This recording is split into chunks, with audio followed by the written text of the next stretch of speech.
Hi everyone, my name is Jasmine Dancy. Thank you for tuning in to another episode of the Romulus Community Connection Weekly News Show. The last farmers market of the season is this Wednesday, 11 a.m. to 4 p.m., located at City Hall near the Veterans Monument. Shantae from the ice cream place will be running a special on her homemade ice cream and cookies. Make sure to get there before she sells out. This week, Romulus Middle School hosted an event for Champions Against Bullying. The day started with an assembly featuring local Disney star Garrett Clayton. The students then participated in multiple workshops about bullying behaviors and sharing experiences with being bullied. The day was sponsored by Public Service Credit Union. You can see more of the program on Channel 18, but here are some highlights. I'm here with Garrett Clayton, most recognized for his Disney star original movie character as Tanner in the Teen Beach movie. And Garrett has been here today at Romulus Middle School, and we just did a presentation or a great assembly with Champions Against Bullying. Now, Garrett, how did you get involved with this organization? Through a friend, actually. He ended up referring us, and then we got coffee, and then, they ended up knowing my friend Nadine, and then it was just one of those serendipitous moments where everything just kind of came together. Yeah, that's perfect. And tell us a little bit about, I know you mentioned during the assembly, but some of your experience with bullying and being bullied. I think like everybody else in high school or anybody in a school system, there's always people who get along with you or that don't. And, myself, I had people who bullied me, and then I got into this weird headspace where I would try and sleep it off, which was crazy because I think that was my brain's weird way of coping with it. So. After that, I learned how to just let it positively affect my life, and I kind of dug myself out of the hole. Yeah, great. And so you're from Dearborn Heights. Yeah. So how's it feel to be back in the area? It's really nice. I'm so excited that I can come home and kind of try and help make a difference in any small possible way and speak to the students and, let them know that they're not alone and that they're, you're going to be stressed and you're going to go through life, but, just keep trucking. Yeah, that's a great takeaway, I think, for kids at home. Anything else you'd like to tell them? It's everyone here in Romulus has been really great and so welcoming, and I'm just thankful to be here. Yeah, great. So how many more stops on the school tour with Champions Against Bullying are there going to be? I'm not sure because I'll be popping in through it, and there will be different star champions for different schools, and I think they're so good at working with multiple people. So. Oh, that's great. Well, thank you so much for being here today. We're happy to have you. All right, thank you. Tickets are on sale for the Daddy-Daughter Dance on Thursday, October 23rd. Prices are $18 per couple and $7 for each additional daughter. This dance is always a great time for men and their daughters, granddaughters, nieces, or loved ones. Ticket prices include a picture, flower for each young lady, pizza, and beverages. You can register at City Hall during normal business hours, 8 a.m. to 4 p.m. in the mayor's office. Tickets will not be sold at the door. Last week, we were able to speak to some of the coordinators of the Read Box project. Let's listen to some of that discussion. Everybody, we're here today with project members for the Book Box, Read Box project that we've been doing around the city today. Today we have Chris Moe, treasurer of the local Romulus Rotary Club, Patty Braden, director of the Romulus Library, and local artists Charlene Welton and Emily Beadle. Thank you guys for being here. You're welcome. Thank you. Yeah. Thank you. All right, Patty, why don't you start off by telling us a little bit how you kicked off this project? Well, I had heard about other communities having read boxes in their local parks at a meeting and some other places, and discovered that a lot of communities actually all over the country have these read boxes.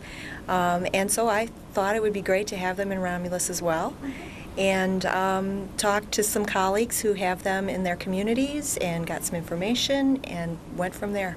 Great. Yeah. And you had heard that there was a kind of a common funding source around the area. What did that come to be? Yeah, I was trying to find a way that we could fund the project, and I immediately thought of our Romulus Rotary. They've helped us out in the past with the summer reading program and other literary programs, so I approached them, and within 2 days, Chris brought me a check, and it was a go. Great. Now, Chris, how did Rotary get involved, and what's been the history with this? Well, Rotary has always been interested in literacy. In fact, it's really now, the past couple of years, one of their really big programs. There's a big push out there now, our big program, Detroit Literacy. That's the whole city of Detroit reading for schools and books and adult education for reading and things like that. And this book program, as Patty said, we've supported the summer reading program for years and years. For the last 6 years or so, we've passed out dictionaries to all the third graders in the city. It's about 300 dictionaries a year we do, and we'll keep doing it for as long as we can. The literacy program itself, a lot of communities in our Rotary District, along with Rotary districts throughout the world, are big on the literacy thing, doing the reading programs, the reading boxes, and things like that. So it's just something we heard about and got into. Great. Well, it's good to have the source there with the club. Patty, so you got the funding, you got the idea. Really, why don't you tell us a little bit about the purpose of these boxes? Well, the purpose of the boxes is to bring the books out to the people. People visit local parks. We have our newly opened Fernandez Park, and so we just wanted to provide a good spot for them to be where the people are. So anybody can use them. They're filled with children's books, teen books, adult books, fiction, nonfiction, whatever we have available. And the idea is they visit their local park, they take a book that they want to read at home, and then when they're done with it, hopefully they return it to the box. Great. So kind of a book sharing almost. Exactly. Great. Yeah. So I do know that we had some cooperation with Dave Matheny from our building department, who built the boxes just with some of our scrap wood at the department, which is a great way to reuse some of those materials. Yeah. So we've got the raw boxes that have been built locally, and then where did we go to get them decorated? Well, I knew of a couple local artists who had helped us out with the DIA Inside Out program. And so I immediately contacted them, and they were willing to help us out. So, Great. yeah. So and that's how we found Charlene and Emily. Exactly, yeah. Very cool. All right, ladies. So Charlene, I know you have a studio here in Romulus, and Emily, you're a local resident. So if you guys could each maybe take a moment and tell us about your boxes and your inspiration for their designs. Well, my box was influenced heavily by several of my favorite artists. I'm a fan of Chagall and Van Gogh and a couple of children's illustrators like Maurice Sendak and Eric Carle. Yeah.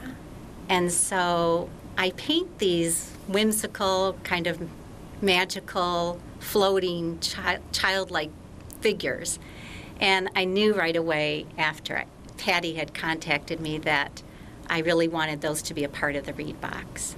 And so I put those into the Read Box because I wanted it to be adventurous and magical in its scope. And I wanted people to be drawn into it. And I think the combination of art and literature together, I mean, that's always been really important to me. Yeah. Definitely. Thank you so much for your contribution. Are there any certain pieces on the, or places on the Read Box that you wanted to kind of point people's attention to? Well, there's this big eye on my Read Box, and it's contrasted by the universe. And my thinking, I put that into the Read Box because I feel that books open up your eyes and take us to new places rather, and tell us about other people's stories, new worlds, and that's what books have always done for me. That's great. Thank you so much. You're and welcome. if people were interested in your other art or other resources you might be able to provide, how could they get a hold of you? I have a website. It's www.thewildbeasts.com. Great. Thank you so much. Emily, what about your box?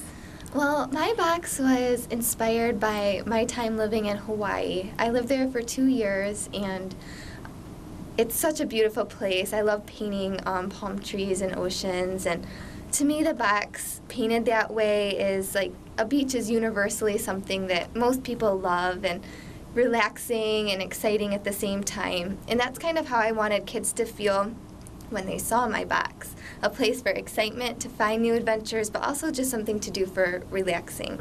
So, and I also thought my bright colors would be, eye-catching like Patty was hoping for. Yeah. So. Great. And you have other art pieces for sale as I well. do. And how can people find your art?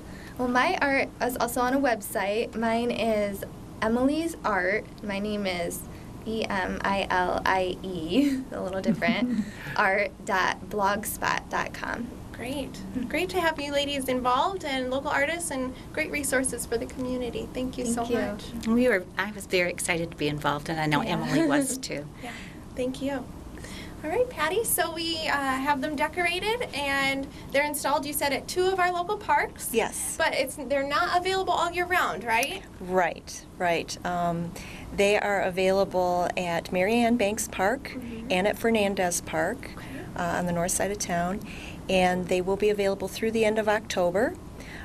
They'll be taken down for the winter, and then they'll come back out again next spring, probably April or May. Okay, great. So make sure to either get out there soon or remember next spring to go out and take a look and enjoy and bring your family, bring your kids, and maybe make a family event out of reading in the park. Yeah. So. And one other thing is that next spring we are hoping to build some new boxes and get them decorated and get them out at some other parks. So we're making those plans right now. Cool. I'll be on the lookout for that. Yeah. Awesome. Well, thank you everybody so much for being part of the project. It's something great for our community to be proud of. And again, with being proud of those special things around the community, just take pride if you're in the area to keep a watch on the boxes, make sure they're being taken care of and loved the way that books should be. So thank you so much. Thank you. Thank you. Please mark your calendars for a new event coming this fall. Tuesday, November 11th is Veterans Day, and the city will be sponsoring a memorial flag raising ceremony and parade to honor those that have served our country. We are looking for veterans and their families to participate and ride in the parade, as well as any other organizations who want to enter a patriotic themed float. Please contact Jill Martin if you are interested at 734-955-8960. This has been Romulus News You Can Use. I'm Jasmine Dancy, and remember you can stay connected with us on romulusgov.com or check us out on facebook.com/City of Romulus. Have a great week, everybody.